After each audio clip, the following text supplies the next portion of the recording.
Olá, meus queridos e minhas queridas, tudo bem com vocês? Professora Eliara aqui com vocês, hoje para a gente falar sobre função referencial, ou também conhecida como função informativa. Bom, para a gente começar a falar sobre funções referenciais ou função informativa, a gente tem que entender que essas funções são especificamente funções de linguagem. Essas funções de linguagem, elas envolvem o que a gente chama de processo comunicativo, né? Eles envolvem os elementos da comunicação. Todo processo de comunicação, eles vão sempre ter o emissor, que é aquele que vai produzir, é aquele que vai emitir, é aquele que vai falar, que vai escrever. A gente tem o receptor, que é aquele que vai estar recebendo a mensagem, que vai estar lendo, que faz parte, esses dois, na verdade, são os interlocutores dentro da comunicação. Ainda tem o contexto desse processo comunicativo que está acontecendo ali entre os interlocutores. A gente vai ter a mensagem, que é o próprio texto, seja ele escrito, seja ele falado, através de uma linguagem verbal ou não verbal.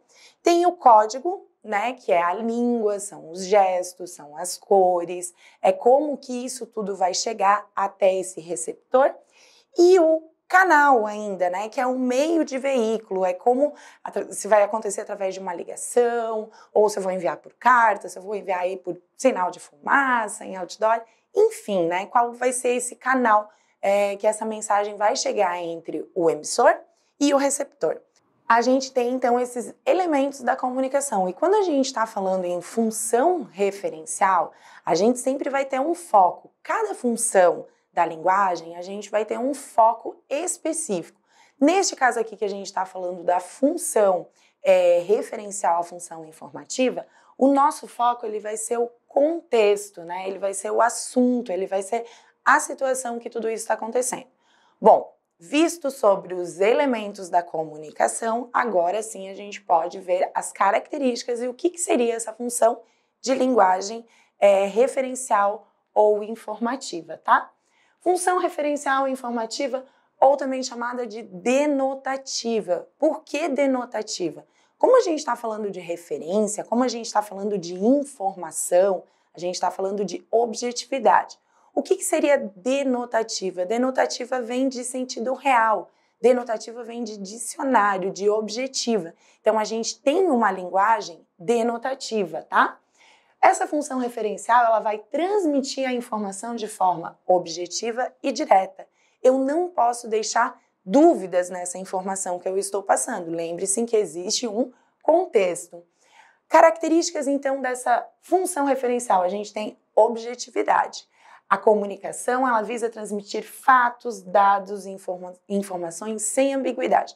Pensa comigo, eu não posso passar uma notícia, eu não posso informar um artigo científico se eu deixar dúvidas, se eu deixar alguma coisa ambígua, certo?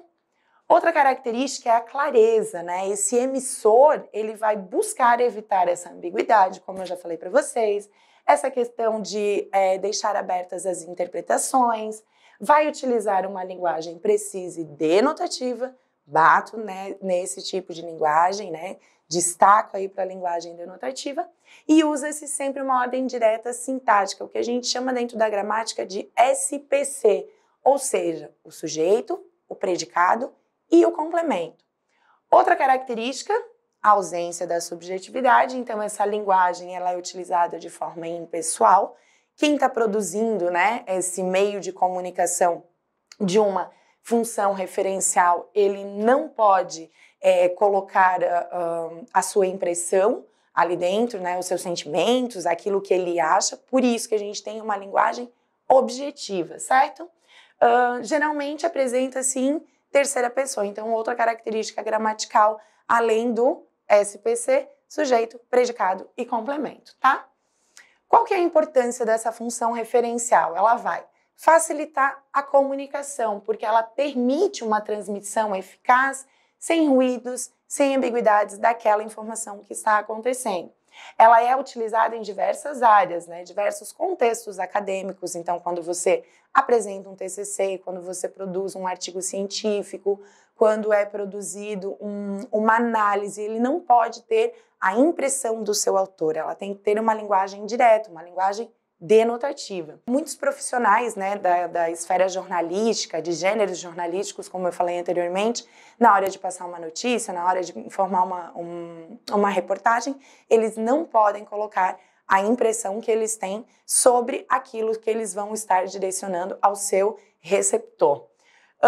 Dentro do nosso cotidiano, muitas vezes a gente também faz uso dessa linguagem referencial ou informativa, tá? Já vou trazer um exemplo para vocês.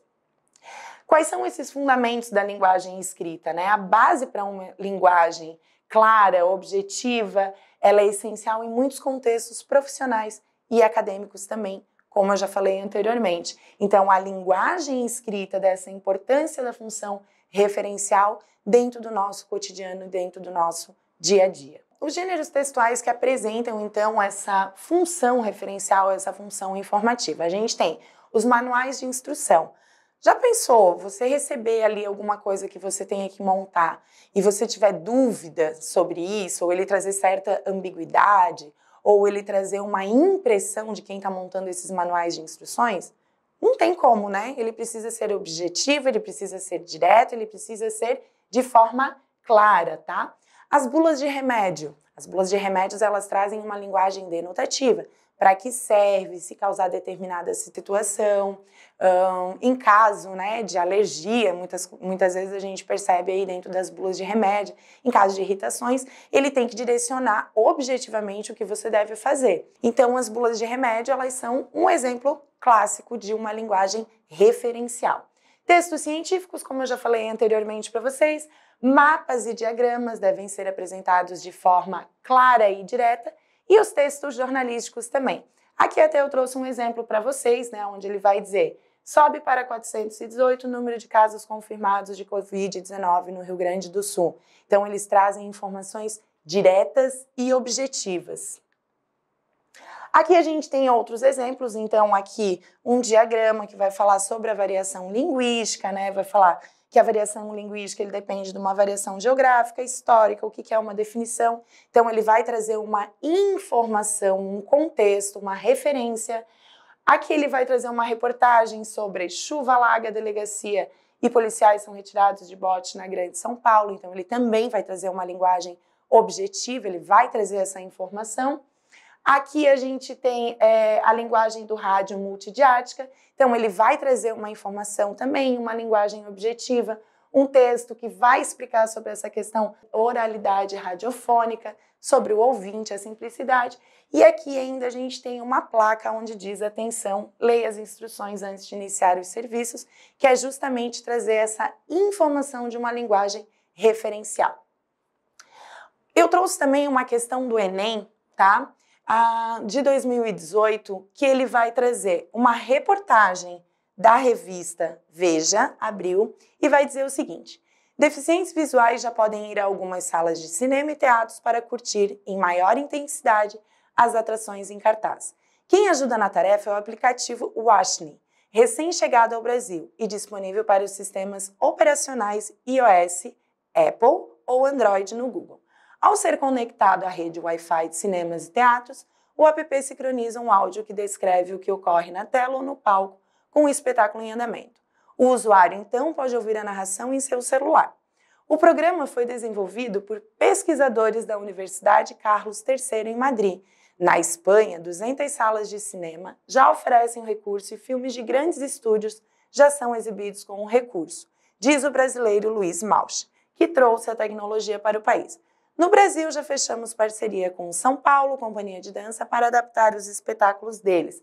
Isso já é um avanço. Concorda? Lembrem-se que ele está sendo apresentado dentro de uma reportagem. Por ser múltipla e apresentar peculiaridades de acordo com a intenção do emissor, a linguagem apresenta funções diferentes. Nesse fragmento, predomina a função referencial da linguagem, porque a presença de elementos que...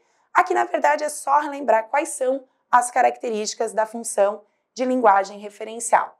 Letra A. Busca convencer o leitor incitando o uso do aplicativo. Letra B. Define o aplicativo revelando o ponto de vista da autora.